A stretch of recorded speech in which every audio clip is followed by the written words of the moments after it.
What's up, YouTube? Back at it. This is Johan. I'm your host for another quick episode of Car Tech TV, and with the element here, I have been chasing down a bit of a problem, and that problem is a cylinder 2 misfire. Now, this didn't come up until I did the spark plugs and did some work on this thing, and it's just kind of been something that's been bothering me for a while. So I think I'm gonna go ahead and try and swap out the coil. Now, I do have what I'd call a parts vehicle, and that's a CRV that I got. So same motor, same everything, and I'm just gonna go snag a coil pack off of that and see if it'll clear this up. Now, one of the other things that I've had coming up is a P0325 code. You can see it here. And that code is for a knock sensor, which is kind of difficult to change because it's actually inside underneath the intake manifold here, and it gets to be a pain in the butt to get to. But I've watched a couple other videos, and they say that this can be done without actually pulling that intake manifold. You just need a long set of needle nose pliers and some patience.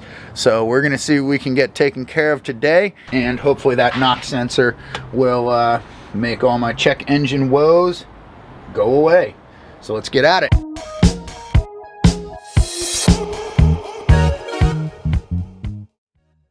Now, some of you may be asking if I actually do have a cylinder misfire in this thing. How can you tell? So the quick and easy way to tell if you have a cylinder misfire is to get yourself a compression tester. Now, you can purchase these for about 50 bucks, or you can go and rent them from O'Reilly or AutoZone or wherever it is that you patronage your fast food auto parts. So I grabbed this one from O'Reilly, and I'm gonna use it and show you guys how to compression test all 4 of these cylinders. In case you ever want to build a fence that's gonna hold up forever, use Unistrut. This is it. This is the $1,000 CRV. Had to replace some of the exhaust equipment and the resonator. 190,000 miles. This thing's actually in decent shape. Had a few issues going on with it, but we've got them pretty much taken care of, so let's get at it. Okay, so in case you've never done this before, you've got 4 10mm bolts up on the top. Be sure to save your bolts.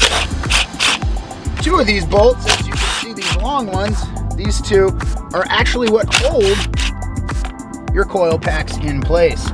So just pull this aside. Super easy peasy. Now, you can't really get this off without removing this, so just slide it out a little bit, shimmy it off. You can see this one's got a little bit of oil on it and stuff, so that's gonna be a problem. We're gonna go for the other one.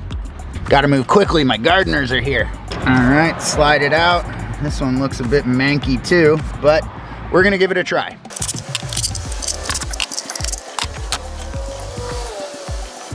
Take a look at your parts, make sure they're identical, make sure they have the same numbers on them, that type of stuff, and they're for the same motor, so they should be good.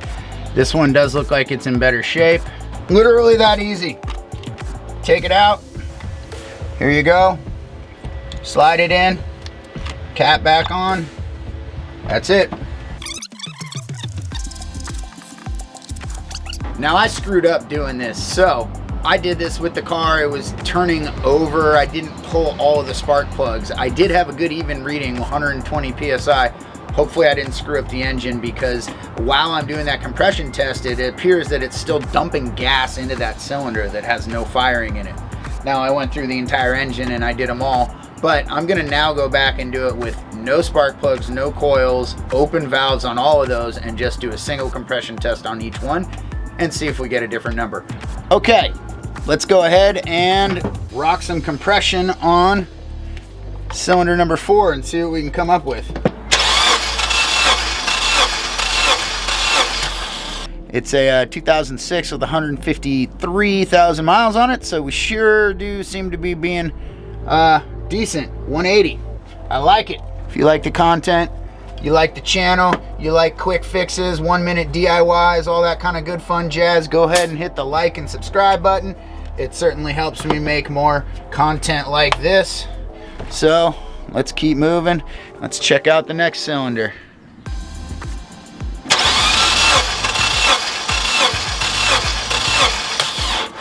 So as we're doing this, it's good to give it maybe 5 cranks so you can hear that lobe pushover of the cylinder moving. Do that and you'll end up with your good right around 180, maybe 5 PSI low on that, but you know, we're doing pretty good here. Looks like we're in good shape.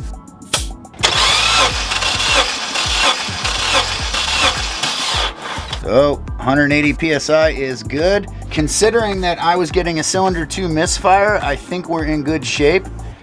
This engine does not seem to have any head gasket issues, which is a-okay. Now I will say something. This tool, relatively easy to use. If you're gonna go buy a used car, maybe it's a good idea to rent one of these. Take it with you. Make sure you don't have a blown head gasket. Make sure that what you're getting is what you're paying for. So if anyone gives you crap while buying a used vehicle about hooking something like this up, probably not the vehicle for you.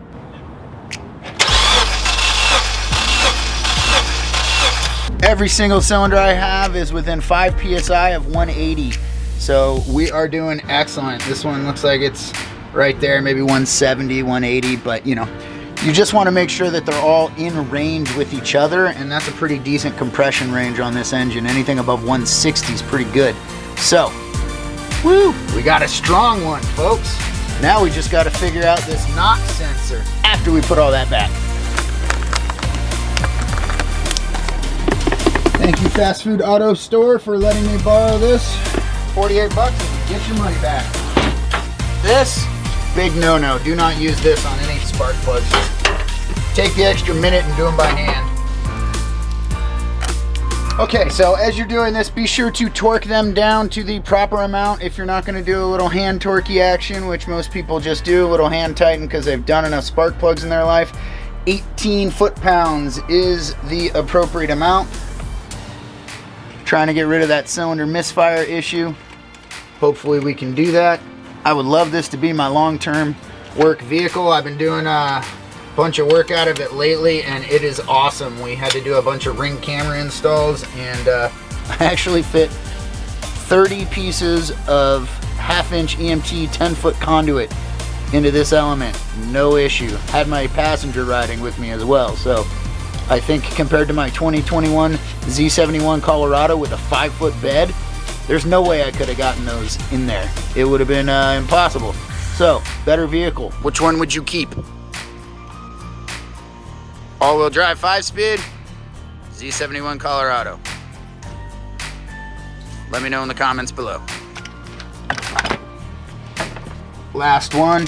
Now I did just change these about 2 weeks ago, so these are brand new NGK Iridium spark plugs.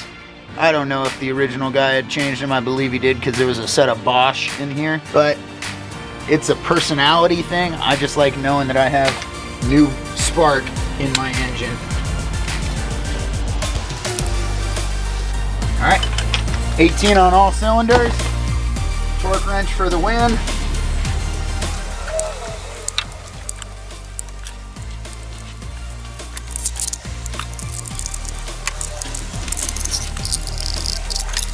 All right, next thing's next. We have this knock sensor. Now, they're about $100 if you were to go to Honda and purchase them. Even the aftermarket ones are gonna be a little bit more.